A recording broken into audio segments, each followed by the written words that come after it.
नमस्कार. मनीषा स्टॉक चॅनलमध्ये तुम्हा सर्वांचं खूप खूप स्वागत. पुण्यश्लोक अहिल्याबाई. लेखन विनीता तेलंग. भाग 7. राष्ट्र उभे करणारी माता. अहिल्याबाईंच्या कार्यकर्तृत्वाचे अचूक मोजमाप करताना लेखक अनिल सहस्त्रबुद्धे लिहितात, सोरटी सोमनाथाला अहिल्यादेवींनी स्थापलेल्या शिवलिंगाला अभिषेक करताना मनात आले, संपत्ती आणि पराक्रम असलेल्या या चंडिकेने उद्ध्वस्त सोमनाथ मंदिर पुन्हा उभे करण्याऐवजी हे स्वतंत्र मंदिर का उभारले असावे. याचे उत्तर असे की माणसातील सोमनाथाविषयीची श्रद्धा जागवत असतानाच परवशतेविषयी चीड आणि लज्जा उत्पन्न व्हावी. आपल्या पुत्रांच्या मनातील पौरुष जागृत व्हावे.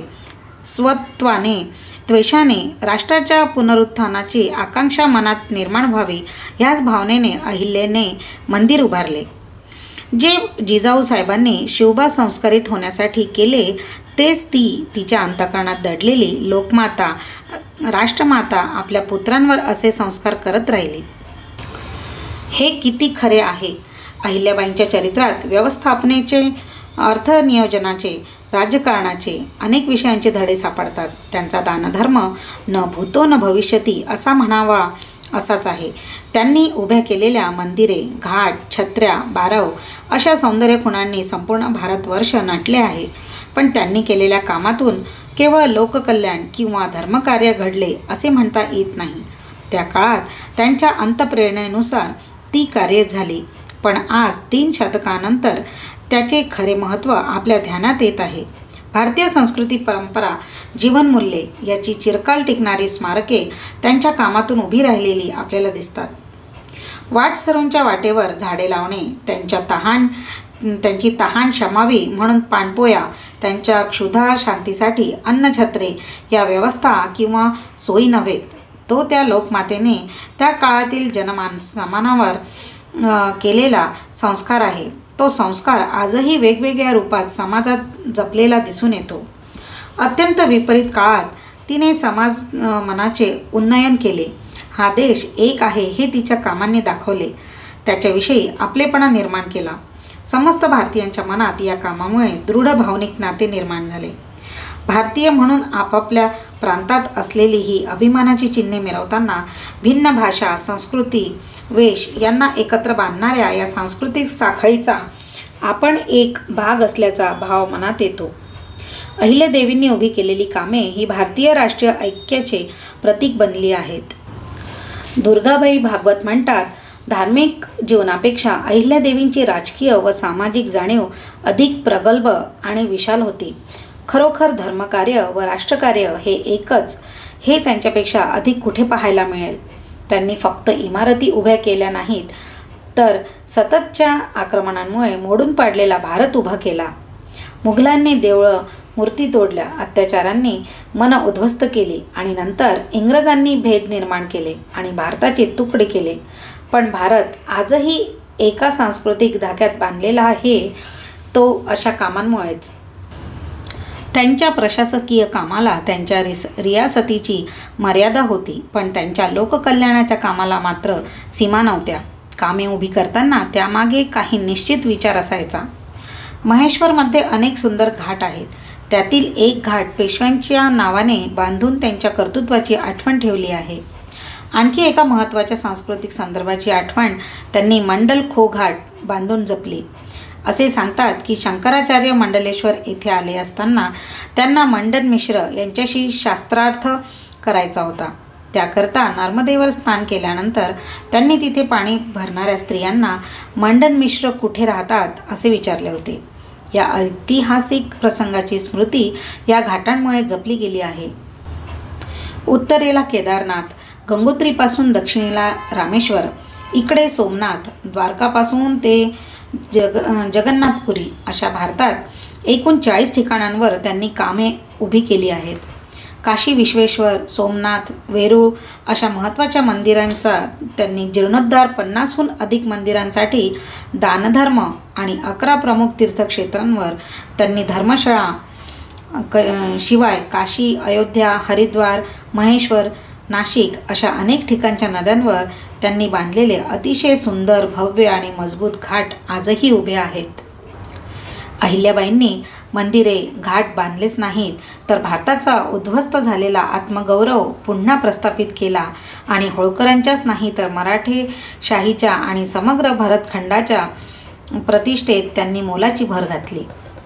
ही हिंदू धर्माची श्रद्धास्थाने, धर्मस्थळे ही हिंदू धर्मीयांची ऊर्जा केंद्रे आहेत, हे त्या जाणून होत्या. त्यामुळे भवतालच्या परिस्थितीने गांजलेला माणूस देवाच्या पायी डोके ठेवायला जातो. त्याच्या दर्शनाने व त्याच्या निमित्ताने होणाऱ्या आपल्या धर्मशक्तीच्या जाणीवेने त्याला परिस्थितीशी झुंजायचे बळ येते. हजारो वर्षाचे अत्याचार व अन्याय अस्मानी व सुलतानी यांनी गांजलेल्या भारतीयांना आपले गाराणे घेऊन जाण्यासाठी देवालय आणि त्यात देव शिल्लक राहिले नव्हते, अशी भयानक परिस्थिती आली होती. अशावेळी मंदिरांची पुनर्स्थापना आणि यात्रेकरूंसाठी केलेल्या सोयी हे केवळ देवाचे कार्य नव्हते, तर ते देशाचे कार्य होते. म्हणूनच आजूबाजूच्या युद्धांच्या धामधुमीत न अडकता अहिल्यादेवी दूरदृष्टीने एक एक जीवनदायी प्रेरणादायी प्रतीके पुन्हा उभी करत होत्या. त्यांनी ज्या इमारती बांधल्या त्याही आपल्या समृद्ध संस्कृती आणि परंपरेचे स्मरण देतील अशाच बांधल्या. जो दानधर्म केला तो चिरकाळ टिकेल असा स्थायी स्वरूपाचा केला.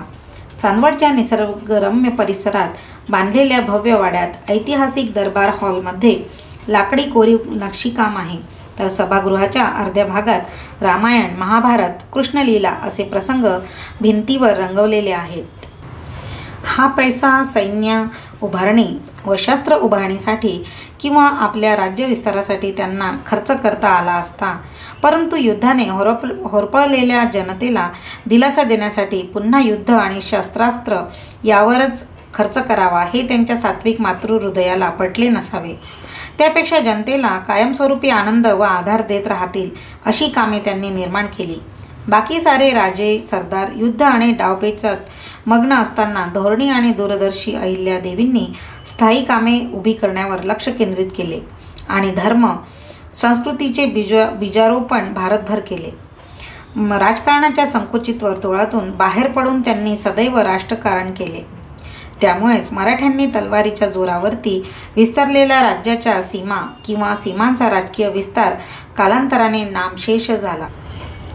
परंतु अहिल्यादेवींनी धार्मिक, मानसिक, आध्यात्मिक आणि सांस्कृतिक बाबतीत केलेला मराठी राज्याचा विस्तार आजही टिकाव धरून आहे. अंगातील कर्तृत्व किंवा कला याला धर्माचे किंवा ईश्वराचे अधिष्ठान असेल तर ती समाजालाही सन्मार्ग आणि सत्कृत्य याच्यासाठी प्रवृत्त करते.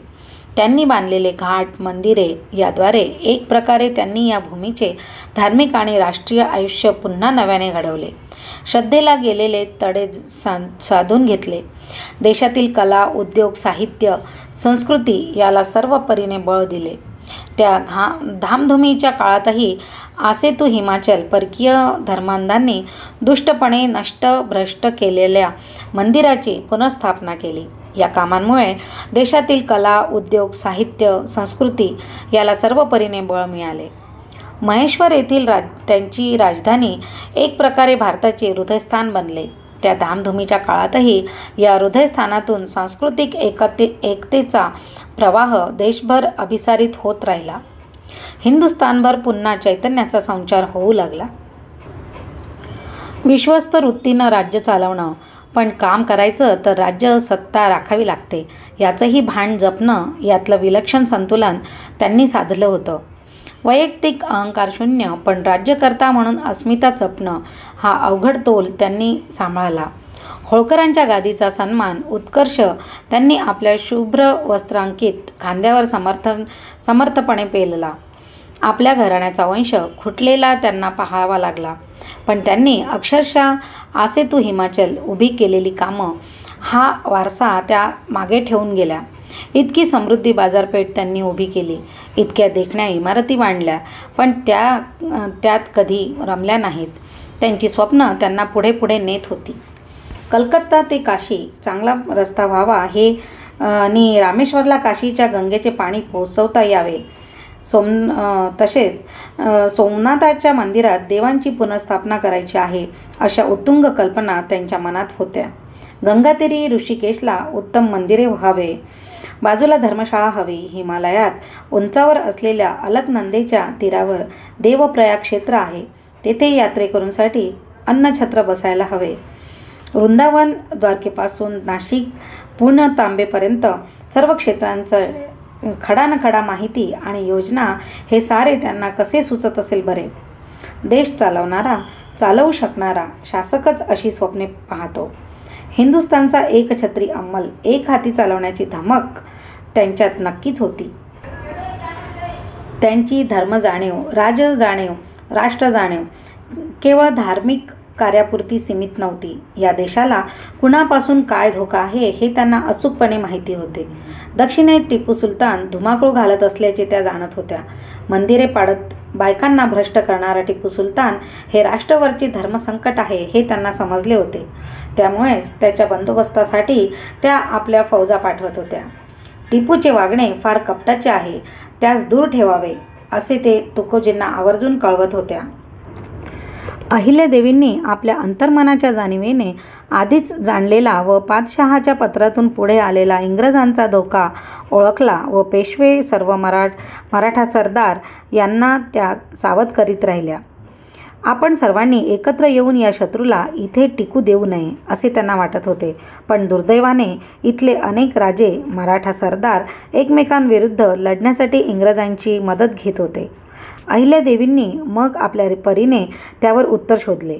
या भिन्नता असूनही अभिन्न असणाऱ्या देशाला एका सूत्रात बांधायचे असेल तर देशातल्या नागरिकांची धर्मजाणीव शाबूत ठेवावी लागेल व त्यासाठी देशभर विखुरलेली त्यांची श्रद्धास्थाने शाबूत राहायला हवीत हे त्यांनी जाणले. या स्थानातून लोकांच्या मनात याविरुद्ध लढण्याची प्रेरणा, एक प्रकारची प्रतिकारशक्ती निर्माण होईल हा विश्वास त्यांच्या मनात होता. विख्यात इतिहासकार यदुनाथ थत्ते यांनी केलेली अहिल्यादेवींची प्रशस्ती हेच अधोरेखित करते. अस्सल कागदपत्रांनिशी आता सिद्ध करता येते की ती अव्वल दर्जाची मुत्सद्दी होती. या दृष्टीने तिने केलेला दानधर्म हा देवभोळेपणा नव्हताच, तर अहिल्यादेवींनी उभारलेली ती कायमस्वरूपी संस्कार केंद्रे आहेत, त्या राष्ट्रीय पाठशाळा आहेत. या पाठशाळा भारतमातेच्या कोट्यावधी पुत्रांना आपले राष्ट्रीयत्व व आपली धार्मिकता एकच असल्याचा संदेश देत राहतील हे मात्र नक्की.